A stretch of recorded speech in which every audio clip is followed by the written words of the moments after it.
Good morning, everybody, and welcome back to the channel. So this morning we're going to put the 621 back together. We're going to put the transmission bearing back in it. So this is our new transmission bearing right here.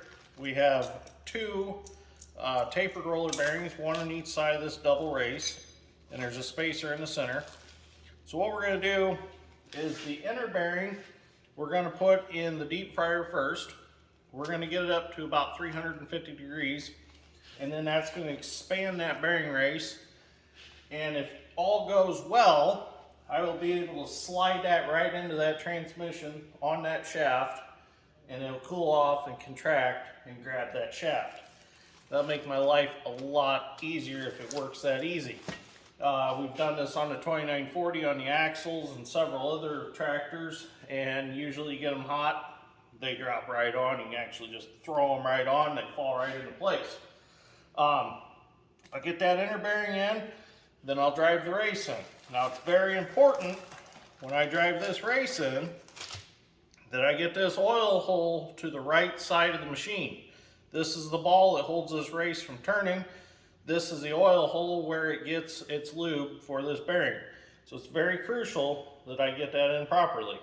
We got to put our snap ring. The snap ring will actually set the depth of how far this race goes in that case. And then we'll put the spacer in, and then we'll put our outside bearing on, and then we'll have to get our new cover for it, which is it should be here today, the new cast iron cover. We have the new little ring. This ring goes in the end of that shaft, and it somehow seals up so that the oil comes through the shaft.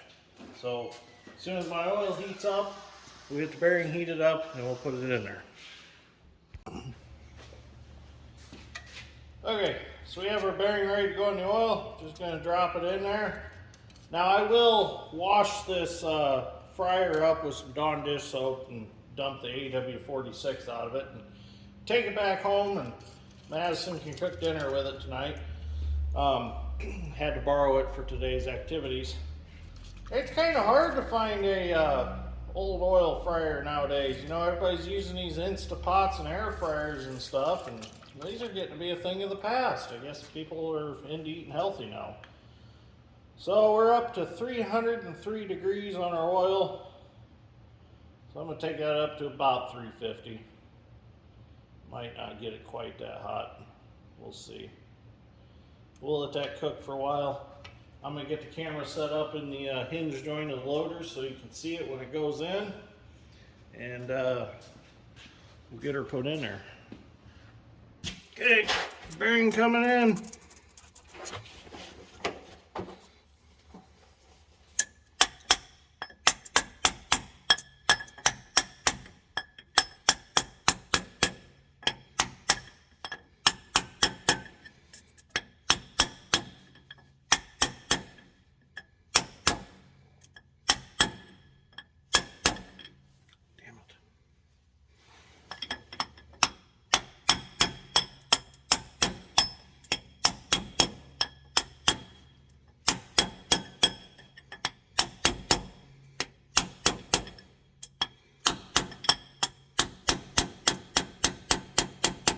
Going.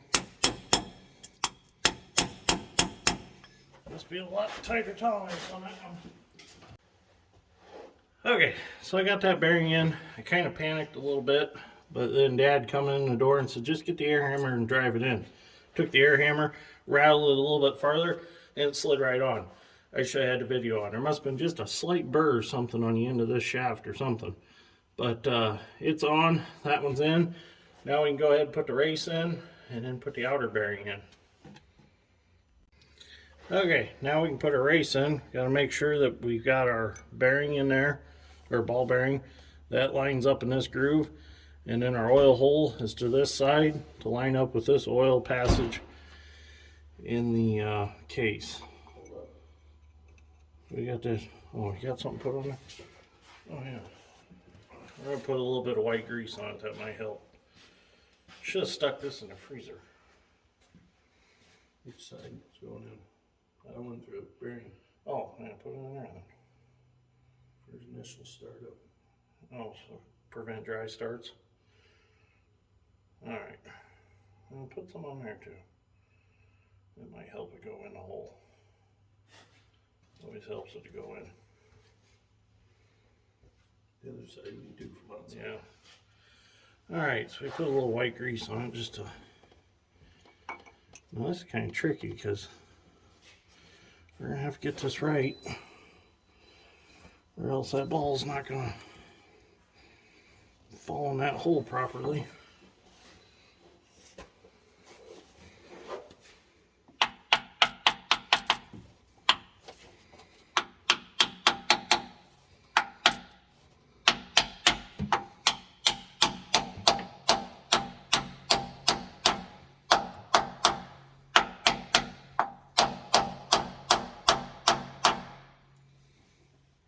It should work. Won't have to bounce out.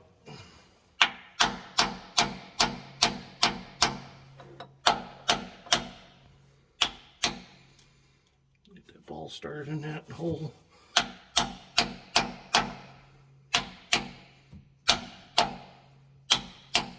Now it started.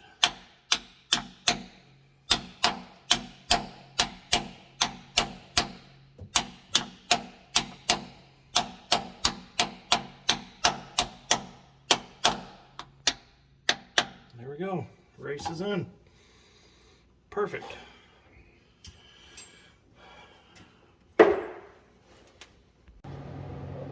Alright, so we're going to put our outer bearing in here. Now what I want to point out is the interesting thing about this is the back bearing is actually just a, it just slides over the shaft. So this shaft will actually move around a little bit. These bearings here are what actually holds this shaft from sliding out of the transmission. So the snap ring actually anchors it. Those bearings sandwich this race together, and the bearing in the back is just pretty much free floating. So it counts, it really relies on these bearings to stay tight, to keep it tight in the transmission. How's your underwear doing? So that was another thing Scooter just brought up. I've been complaining about all day is my underwear. I've got normal boxers on today, and what I'm about to tell you, I'm not paid in any way, shape, or form by Duluth Trading Post, but their buck naked underwear are absolutely amazing. I've been wearing them religiously for the past year, and then today I just by chance had to wear normal boxers, and it's just been driving me crazy. Scooter's my bearing about warmed up. Alright, Scooter's going to bring me that bearing here pretty soon.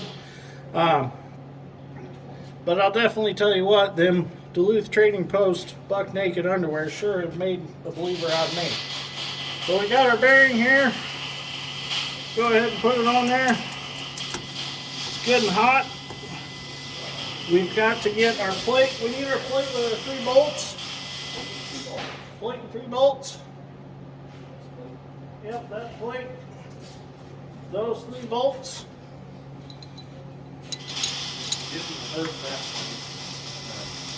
Huh? Oh yeah, I forgot to rehearse that part with the guys. Tyler's actually here today. I think bolt. Yeah, Tyler came to fix the mirror. There it goes. Now, this plate and these bolts actually set the preload on this bearing. Or these bearings. Why them don't thread in there very well. There we go. Let me grab a chrome socket that'll fit them. Grab me a 9/16 chrome socket, I believe. Yeah. Well, impact socket should work. Go ahead and get them tightened up. Draw that bearing in.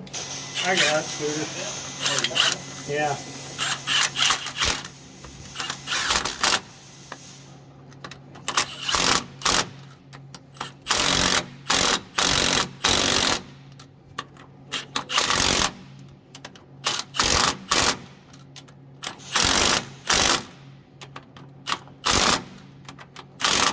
Now, we got to torque them, and that sets the preload on them bearings, and we'll have to put the wires back in here.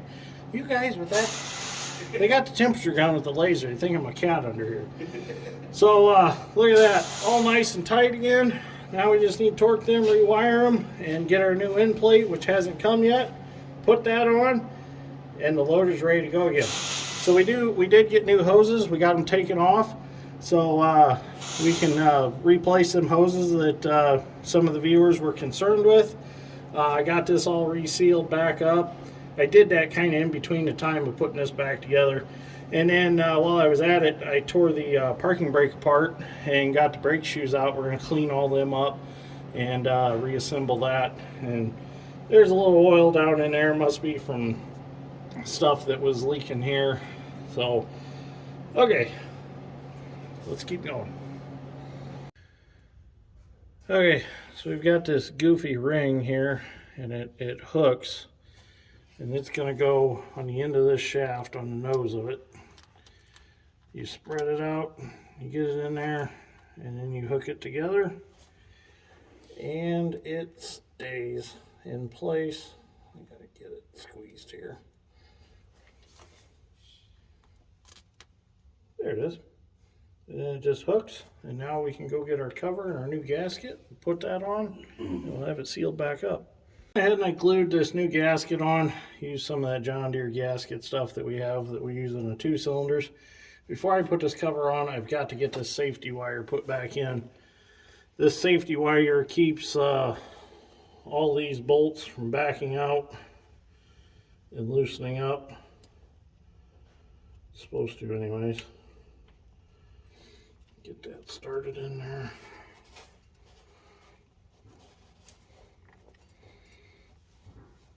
If it'll go.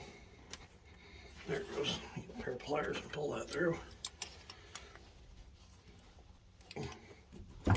There we go. Now we get this up through here. Oh. Bend that end a little bit.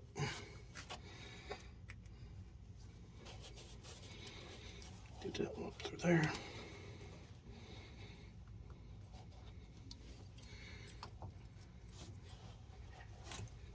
Pull it up.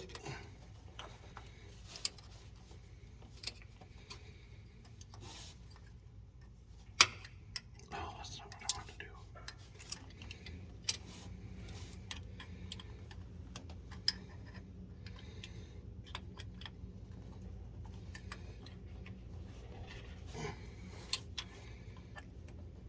There we go. Straighten that out a little bit.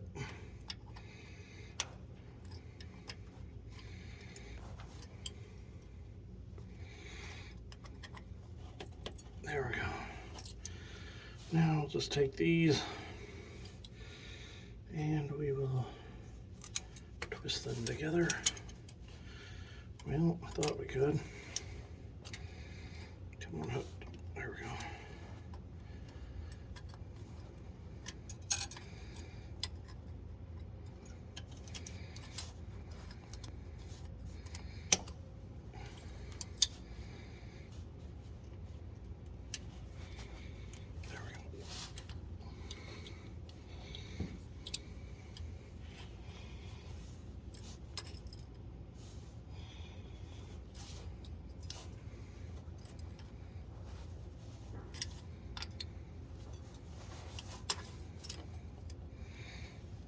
Nice. Side cuts. Trim that off.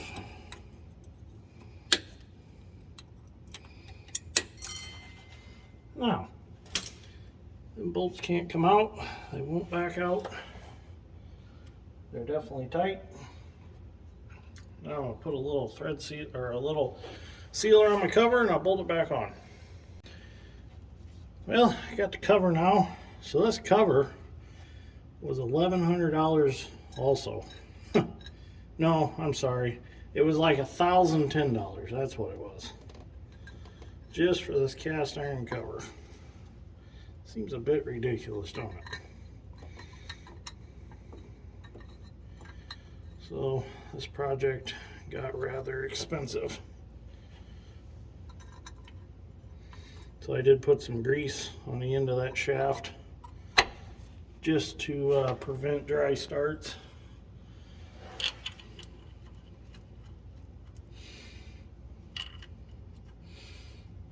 So I did hold this up and I kind of dry fitted it just to make sure it was all going to tighten up.